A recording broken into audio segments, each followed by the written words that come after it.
जैसे कि आप सभी जानते हैं, सच की हमेशा जीत होती है और हमारी एक छोटी सी प्रयास आप तक बड़ी खबर पहुंचाती है। तो स्वागत करते हैं आप सभी का STS न्यूज़ चैनल पर। आगे बढ़ने से पहले आप इस वीडियो को लाइक और चैनल को सब्सक्राइब जरूर कर ले और साथ में बेल आइकन भी प्रेस कर ले। चलिए बढ़ते हैं खबरों की ओर। 2022 में होने वाले विधानसभा चुनाव में आप किस पार्टी की सरकार बनाना चाहते हैं, कमेंट सेक्शन में टाइप करके जरूर बताएं।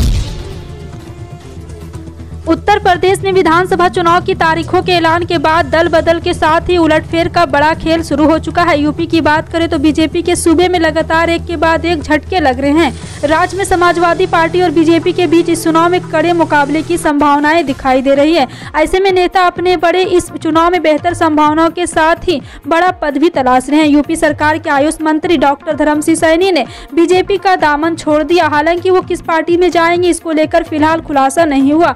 धर्मसिंह सैनी ने इस्तीफे के बाद एक बड़ा दावा किया है कि उनके दावे के बाद सियासी गलियारों में राजनीतिक तूफान आ गया है। उन्होंने दावा करते हुए कहा है कि हर दिन 20 तारीख तक मंत्री और विधायक इस्तीफा देंगे। सैनी यूपी में बीजेपी छोड़ने वाले 8वें विधायक और पार्टी छोड़ने वाले 3रे कैबिनेट मंत्री हैं। आगामी विधानसभा चुनाव के पहले 3 चरणों के चुनाव को लेकर बीजेपी में 170 से ज्यादा उम्मीदवारों के नाम पर लगभग सहमति बन गई है। गुरुवार को बीजेपी के केंद्रीय चुनाव समिति की बैठक पर इन तमाम नामों पर करीब 3 घंटे तक मंथन के बाद सहमति बनी है। उम्मीद की जा रही है कि अगले कुछ दिनों के अंदर शुरुआती 3 चरणों के उम्मीदवारों के नामों का ऐलान कर दिया जाएगा। चर्चा इस बात की भी है कि शुरुआती चरणों में जब उम्मीदवारों के नामों का ऐलान होगा तो उसमें मुख्यमंत्री योगी आदित्यनाथ समेत पार्टी से जुड़े हुए कुछ और बड़े चेहरों की उम्मीदवारी का ऐलान किया जा सकता है। कांग्रेस के बाद गुरुवार को सपा ने भी रालोद के साथ गठबंधन की 29 सीटों पर प्रत्याशियों का ऐलान कर दिया है, जिनमें 10 कैंडिडेट सपा के हैं जबकि 19 कैंडिडेट रालोद ने घोषित किए हैं। पहले चरण के मतदान वाली सीटों में चरथावाल से पंकज मल्लिक, मीरापुर से चंदन गुर्जर, साहिबाबाद से अमरपाल शर्मा, किठौर मेरठ से शाहिद मंजूर, खतौली विधानसभा से रुपेश सैनी को टिकट फाइनल किया गया। हरिद्वार में हुई धर्म संसद में विवादित बयानबाजी को लेकर दर्ज केस में धर्म बदलकर जितेंद्र त्यागी बन चुके हैं वसीम रिजवी गुरुवार को गिरफ्तार कर लिया गया। हरिद्वार के पुलिस अधीक्षक स्वतंत्र कुमार की तरफ से दी गई जानकारी के मुताबिक उत्तराखंड पुलिस ने सिया सेंट्रल वक्फ बोर्ड के पूर्व चेयरमैन रिजवी को गिरफ्तार किया है। इस मामले में फिलहाल किसी दूसरे की गिरफ्तारी नहीं की गई है। कोरोना की तीसरी लहर से निपटने की रणनीति बनाने के लिए प्रधानमंत्री नरेंद्र मोदी ने गुरुवार को मुख्यमंत्रियों के साथ एक बैठक की। बैठक में केंद्रीय गृह मंत्री अमित शाह भी मौजूद रहे। बैठक में प्रधानमंत्री ने राज्यों में स्वास्थ्य ढांचे की तैयारियों का जायजा लिया, साथ ही कई अन्य महत्वपूर्ण मुद्दों पर चर्चा हुई। बैठक में प्रधानमंत्री नरेंद्र मोदी ने मुख्यमंत्री से कहा है कि कोविड-19 के खिलाफ रणनीतियाँ बनाते समय अर्थव्यवस्था और आम लोगों की आजीविका पर भी गौर करना होगा।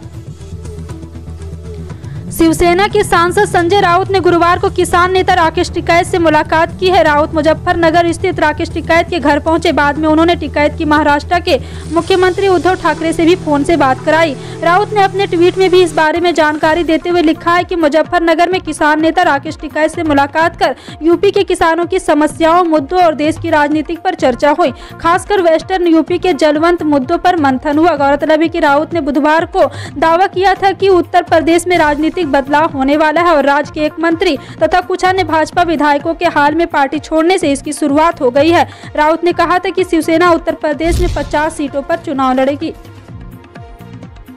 पश्चिम बंगाल में जलपाईगुड़ी के पास रेल हादसा हुआ है। यह बीकानेर गुवाहाटी एक्सप्रेस की कई बोगियां पटरी से उतर गई है। पीटीआई के अनुसार हादसे में 5 लोगों की मौत हो गई है और करीब 45 लोग घायल हो गए हैं। अधिकारियों के अनुसार पश्चिम बंगाल के न्यू धिमोनी और न्यू मयूनगरी रेलवे स्टेशन के बीच शाम करीब 5 बजे यह हादसा हुआ। उस समय ट्रेन नंबर 15,633 बीकानेर से गुवाहाटी जा रही थी। ट्रेन बुधवार को बीकानेर जंक्शन से निकली थी और उसे गुरुवार शाम गुवाहाटी पहुंचना था। मृतकों के परिजन के लिए 5 लाख रुपये मुआवजा की घोषणा की गई है, जबकि गंभीर रूप से घायलों के लिए 1 लाख रुपए की घोषणा की गई है।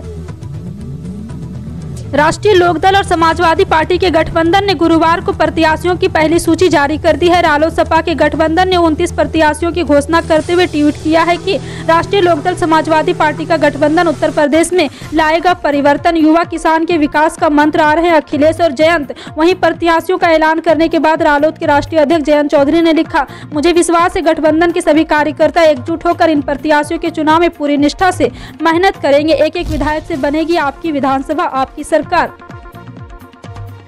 विधानसभा चुनाव का बिगुल बज चुका है और ऐसे में हर तरफ राजनीतिक माहौल गरमाने लगा है। राजनीतिक माहौल का रंग अब प्रदेश की पतंगों पर भी देखने को मिल रहा है। बाजार में अखिलेश यादव और योगी आदित्यनाथ की तस्वीर वाली पतंगों की धूम मची हुई है। दोनों के ही समर्थक अपने अपने नेताओं के नाम और फोटो वाली पतंग खरीद रहे हैं और दावा कर रहे हैं कि वह एक दूसरे की पतंगों को काट देंगे।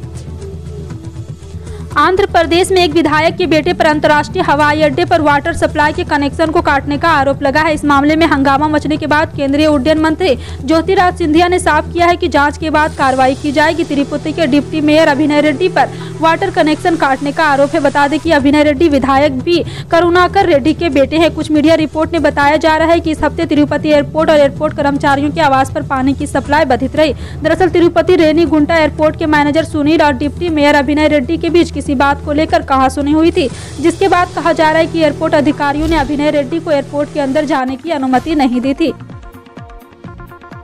चुनाव से ठीक पहले भारतीय जनता पार्टी में भगदड़ मच गई है। पिछले कुछ दिनों में योगी सरकार के 3 मंत्रियों समेत 14 विधायकों ने इस्तीफा दे दिया है। अधिकतर नेताओं का जमावड़ा समाजवादी पार्टी में होने जा रहा है। खास बात यह है कि इस्तीफा देने वाले अधिकतर विधायक ओबीसी समुदाय से आते हैं और स्वामी प्रसाद मौर्य के समर्थक हैं। बताया जा रहा है कि अभी कुछ और नेता पार्टी छोड़ सकते हैं। गुरुवार को इस्तीफा देने वाले धर्मसिंह सैनी ने तो दावा किया है कि 20 जनवरी तक हर दिन एक मंत्री बीजेपी छोड़ने जा रहा है। पंजाब में आम आदमी पार्टी के विधायक अमन अरोड़ा ने बृहस्पतिवार को कहा कि वो कोरोना वायरस से संक्रमित पाए गए हैं। सुनाम सीट से विधायक अरोड़ा ने अपने संपर्क में लाए लोगों से कोविड जांच कराने का अनुरोध किया गया है। अरोड़ा ने ट्वीट किया है कि मेरे नमूने में कोविड-19 की पुष्टि हुई है, कोई लक्षण नहीं है, बिल्कुल स्वस्थ महसूस कर रहा हूँ, फिर भी गिरा पृथकवास में जा रहा हूँ। पिछले दिनों मेरे संपर्क में आए लोगों से अनुरोध है कि कोविड जाँच कराए। हरियाणा के किसान नेता गुरनाम सिंह चढ़ूनी ने पंजाब में 14 फरवरी को होने वाले विधानसभा चुनाव के लिए एसएसएम प्रमुख बलवीर सिंह राजेवाला द्वारा अपने राजनीतिक संगठन एसएसपी को चंद सीट की पेशकश किए जाने को लेकर नाखुशी जताई है। राज्य विधानसभा चुनाव के लिए चुनाव पूर्ण गठबंधन को लेकर अपने संगठन संयुक्त संघर्ष पार्टी और राजेवाल के नेतृत्व वाले संयुक्त समाज मोर्चा के बीच हुई बातचीत के कुछ दिन बाद चढ़ूनी ने अपनी नाराजगी जाहिर की है। और आपको बता दें कि एसएसएम ने एसएसपी के साथ सीट बंटवारे को लेकर एक समिति बनाई थी। पंजाब की 117 विधानसभा सीट के लिए 14 फरवरी को मतदान होगा और 10 मार्च को मतों की गिनती होगी।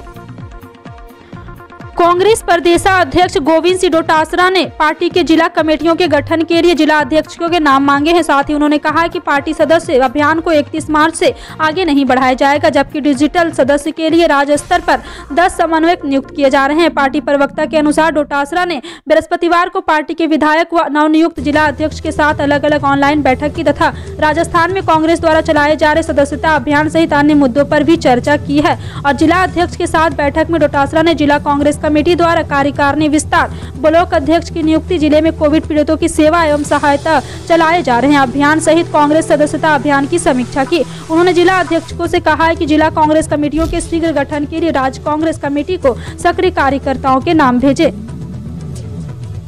उत्तर प्रदेश विधानसभा चुनाव की तारीखों के ऐलान के बाद चुनावों की उल्टी गिनती शुरू हो गई है। मुकाबला बेहद कड़ा हो चुका है। समाजवादी पार्टी प्रमुख अखिलेश यादव जहां सियासी समीकरण बनाने में जुटे हैं, वहीं बीजेपी चुनाव को लेकर कड़े मंथन के साथ नई रणनीति की प्लानिंग में जुटी है। ऐसे में एक बार फिर यूपी की सियासत फाइट के बीच अहम सवाल उठने लगा है। यूपी के सियासी दंगल में आखिर किस पार्टी के सरकार समीकरण फिर बैठेंगे और वो सत्ता हासिल करेगी। जी हाँ, एक सर्वे में बताया गया है कि एक बार फिर इस अहम सवाल को लेकर जनता के बीच पहुंची और उनके दिल की बात जानने की कोशिश की है। सर्वे में पब्लिक से ये जानने की कोशिश की गई है कि आखिर वो यूपी में किसे जिताना चाहते हैं। सर्वे के आंकड़े चौंकाने वाले हैं। इस बार सर्वे में 50% जनता को लगता है यूपी में बीजेपी को सत्ता हासिल होगी। वह 28% को लगता है कि समाजवादी पार्टी इस बार यूपी में जीत हासिल करेगी। 9% को लगता है कि बहुजन समाज पार्टी यूपी में सरकार बनाएगी। वहीं 6% को कांग्रेस की जीत हासिल करने की उम्मीद है। इसके अलावा 2% को लगता है कि कोई और राज्य में सरकार बनाएगा। वह 2% लोगों को राज्य में त्रिशंकु विधानसभा के आसार नजर आ रहे हैं। 3% जनता ने